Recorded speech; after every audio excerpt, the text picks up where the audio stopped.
በስመ አብ ወወልድ ወመንፈስ ቅዱስ አሐዱ አምላክ። ስንክሳር ናይ ዕለት 6 ግንቦት። በዛ ዕለት እዚኣ ቅዱስ አባ ይስሐቅ ካብ ደቡብ ግብፂ ካብ ሃገረ ዳፍራ ሰማዕትነት ተቐበለ። ነዚ ቅዱስ እዚ መልአኽ እግዚአብሔር ለይቲ ብራእይ ተገልጸሉ እሞ ኣብኡ ኣኽሊል ሰማዕትነት ክትቅበል ናብ ሃገረ ጠዋ ኪድ በሎ። ንሱ ከዓ ቅድሚ ምኻዱ ነብኡን ነዲኡን ክሰናበቶም ከደ። ንሳቶም ከዓ ኣብ ልዕሊኡ በኸዩ ክኸይድ ኣይፈቐዱሉን። ምኻድ ከልእዎ መልአኽ እግዚአብሔር መጺኡ ካብ ሃገሩ ኣውፅኦ ናብ ሃገረ ጠዋ ከዓ ኣብጽሖ። ኣብኡ ምስ በጽሐ ንገዛኢ ኣብ ቤት ምሕጻብ ረኸቦ። እቲ ገዛኢ ምስ ወፀ ድማ ኣነ ብግልፂ ክርስቲያን ብጐይታይ ኢየሱስ ክርስቶስ ዝኣምን እየ ዓዊሉ ምስጋና ንዕኡ ይኹን በለ። ገዛኢ ከዓ ንሱ ካብ ሃገረ ኒቅዮስ ክሳዕ ዝምለስ ንሓደ ወታደር ምስኡ ወሲዱ ክሕልዎ ኣዘዞ። እዚ ቅዱስ ምስቲ ወታደር ክሓልፍ ከሎ ሓደ ዕውር ኣብ መንገዲ ተቐሚጡ ዝልምን ኦ ቅዱስ እግዚአብሔር ይቕረ በለለይ ካብ ዑረተይ ፈውሰኒ ክብል ለመኖ። ሽዑ ቅዱስ አባ ይስሐቅ ምእንቲ እቲ ዕውር ናብ ጐይታና ኢየሱስ ክርስቶስ ለመነ። ምስጋና ንዑ ይኹን ዓይንቱ ድማ ተኸፍታ። እቲ ወታደር ከዓ እዚ ተኣምራት እዚ ምስ ረአየ ብጐይታና ኢየሱስ ክርስቶስ ኣመነ። ምስጋና ንዑ ይኹን። ኣኽሊል ሰማዕትነት ከዓ ተቐበለ።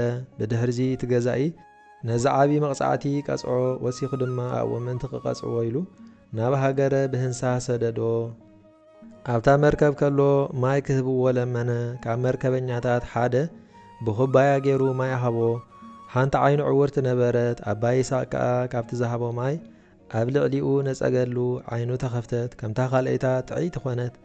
ሰብ ሃገረ ብህንሳ እቶም ብዙሕ ቅጽዓት ዝቐጽዕዎ እዚ ዓበይቲ ተኣምራት ክገብር ምስ ረኣይዎ ሒዞም ናብ ገዛኢ ወሰድዎ። ወይ ክትሰዶ ወይ ከዓ ክትቀትሎ እዚ ሰብኣይ እንሆ በልዎ። ሽዑ እቲ ገዛኢ ርእሱ ብሰይፊ ክቖርጽዎ ኣዘዘ። ቅድስቲ ርእሱ ብሰይፊ ቆረጽዎ። ናይ መንግሥተ ሰማያት ኣኽሊል ሰማዕትነት ተቐበለ። ምእመናን ሰባት ኣብኡ ዝነበሩ ንስጉኡ ወሲዶም ኣብ መንኰርኰር ጸዓንዎ። ብኣብዑር ስሒቦም ከዓ ናብ ሃገረ ዳፍራ ኣብጽሕዎ። ነቲ ባሕሪ እተሳግሮ መርከብ ምስ ሰኣኑ ነዚ ሥጋ ቅዱስ ይስሐቅ ባዕሎም ተሰኪሞም ነቲ ባሕሪ ተሳገርዎ። እዞም ምእመናን ናብ ቤቱ ኣብጽሕዎ።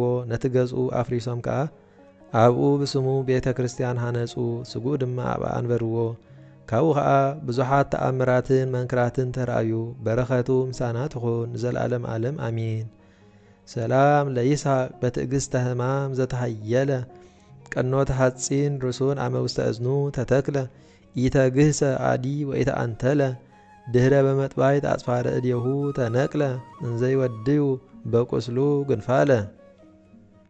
በዛ ዕለት እዚኣ ክቡርን ቅዱስን አባ መቃርስ ናይ እስክንድርያ ካህን ዓረፈ። እዚ ቅዱስ እዚ ብዘበን መንፈሳዊ አቡኡ አባ መቃርስ ዓቢ ናይ ገዳም አስቄጥስ አቦ ነበረ። ብዙሕ ትሩፋት ከዓ ገበረ። ብዛዕባኡ ዝተባሃለ ኣሎ። ሓንቲ ቃርማ ነኺሳቶስ ቀተላ። ብዛዕባ ተጣይሱ ብምቕታላ ሓዘነ። ናብ ሩባ ወሪዱ ናይ በረኻ ብዙሓት ጻናጹ ወይ ድማ ቃርማታት ዘለውዎ። ስጉኡ ነቶም ቃርማታት ቀሊዑ 6 ወርሒ ተቐመጠ። ስጉኡ ክሳዕ ዝመጡግ ድሕሪኡ ናብ በዓቱ ተመልሰ እሞ ንሱ መቃርስ ከም ዝኾነ ዋላ ሓደ ኣይፈለጦን ኣየለለይዎን። ሓደ መዓልቲ 5 መዓልትን 5 ለይትን ንኽጽሊ ደው በለ። ሰይጣናት ክሳዕ ዝቃጸሉ ልቡ ኣብ ሰማይ ነበረ።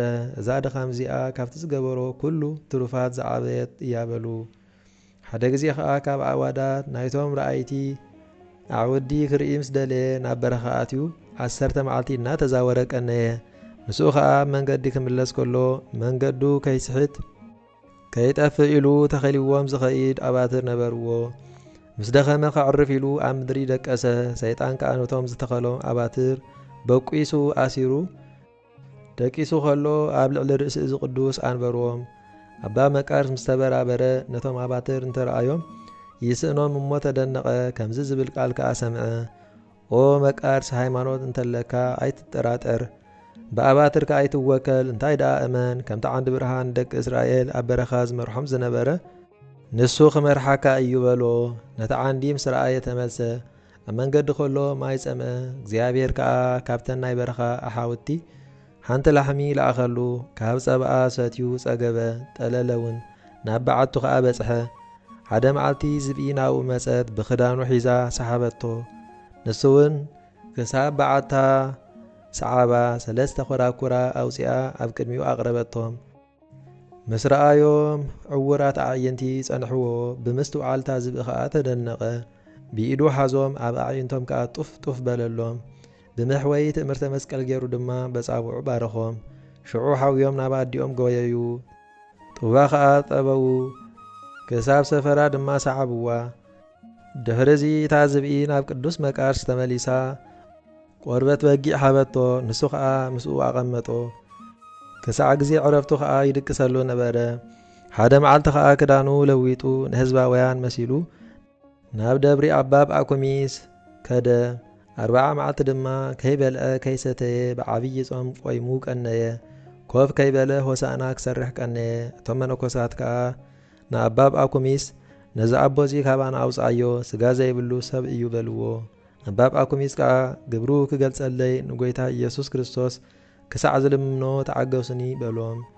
ብዛዕባኡ ናብ እግዚኣብሔር ምስ ለመነ ድማ ንሱ መቃርዮስ እስክንድርያዊ ከም ዝኾነ ኣረድኦ። ሽዑ ኣባ ጳኩሚስ ምስ ኩሎም መነኮሳት ኮይኑ ናብኡ ከደ ሰላም በልዎ። ካብኡ ኸዓ ተባረኹ። ብኡ ኸዓ ዓብዪ ሓጐስ ተሓጐሱ። ምስኦም ናብ ቤት መቕደስ ኣእተውዎ። እቶም ኣብቲ ገዳም ብተግባሮም ኣብ ልዕሊ ብጾቶም ዝዕበዩ ዝነበሩ ናይዚ ቅዱስ ኣቦ ኣባ መቃርስ ጸጋ ምስ ረኣዩ ትሑታት ኮኑ። ብድሕሪዚ ናብ በዓቱ ናብ ገዳማ ኣስቄጥስ ተመልሰ። ኣብ ልዕሊ ሃገረ እስክንድርያ ዝናብ ምስ ተሳእነ ኣባ ጢሞቴዎስ ሊቀ ጳጳሳት ናብኡ ናብ ሃገረ እስክንድርያ ክመጽእ እሞ ምስኡ ናብ እግዚኣብሔር ክጽሊ ዝናብ ከውርድ ኣንበጣ ኸጥፊ ኢሉ ልኡኻት ሰደደሉ። ተንሲኡ ምስቶም ልኡኻት ከደ። እቶም ህዝቢ ኸዓ ብዓብዪ ሓጐስ ተቐበልዎ። ብልቡ ናብ እግዚኣብሔር ጸለየ እሞ ብዙሕ ዝናም ዘነመ። 2 መዓልትን 2 ለይትን እናዘነመ ጸንሐ እሞ እቶም ህዝቢ እታ ምድሪ ብብዝሒ ዝናም እትጠፍእ መሰሎም።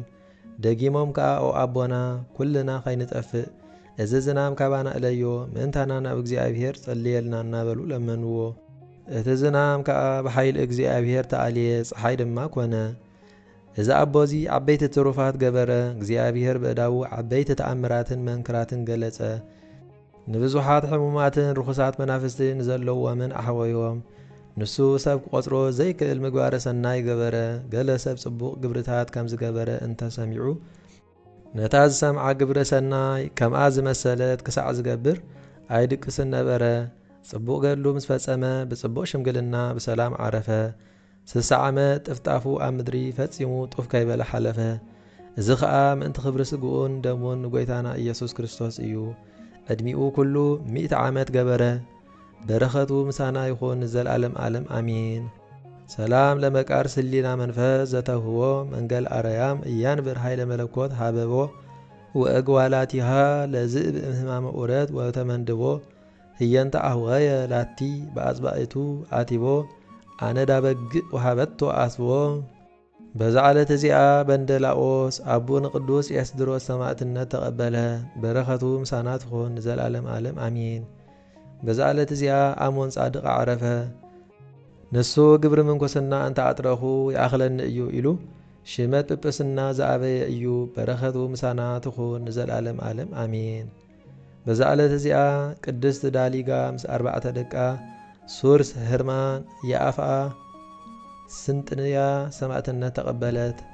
እዛ ቅድስት እዚኣ ብሃይማኖት ክርስቶስ ጽንዕቲ ነበረት። ምስጋና ንዑ ይኹን። መኮንን ኣርያኖስ ሃገረ እንስና ምስ በጽሐ እዛ ቅድስት እዚኣ ተቐበለቶ። ደቃ ኮኪባ ድማ ኣብ ቅድሚኡ ቆመት።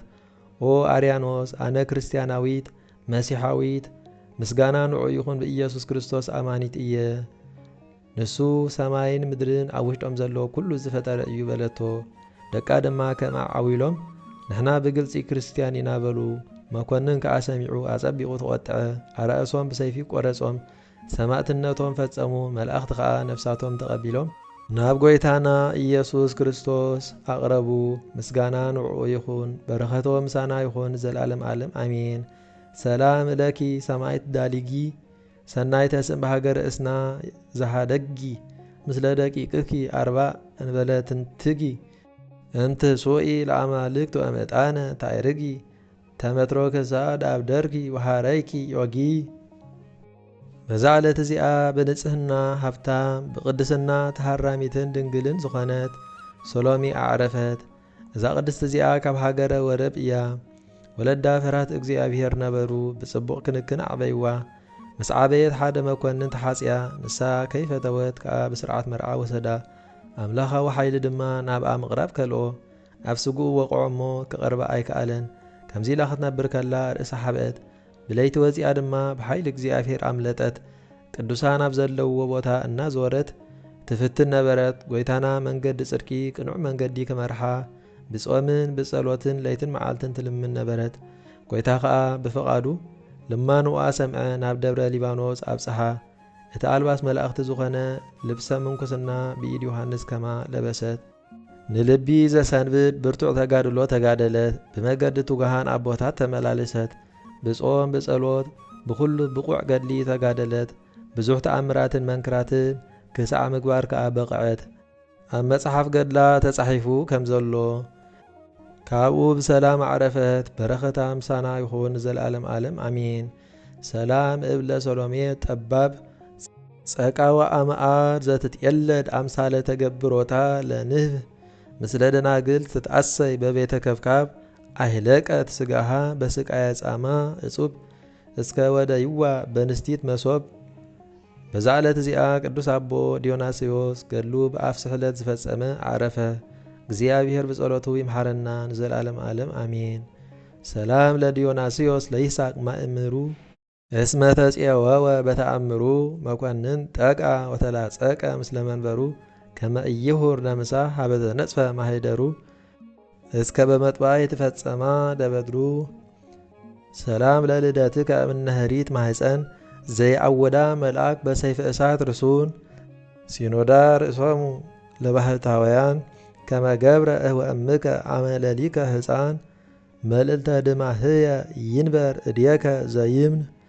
ምስጋና ንአብን ወልድን መንፈስ ቅዱስን ሎምን ኩሉ ሰዓን ዘለዓለም ዓለም ይኹን። ስንክሳር ንዕለት 6 ግንቦት ተፈጸመ።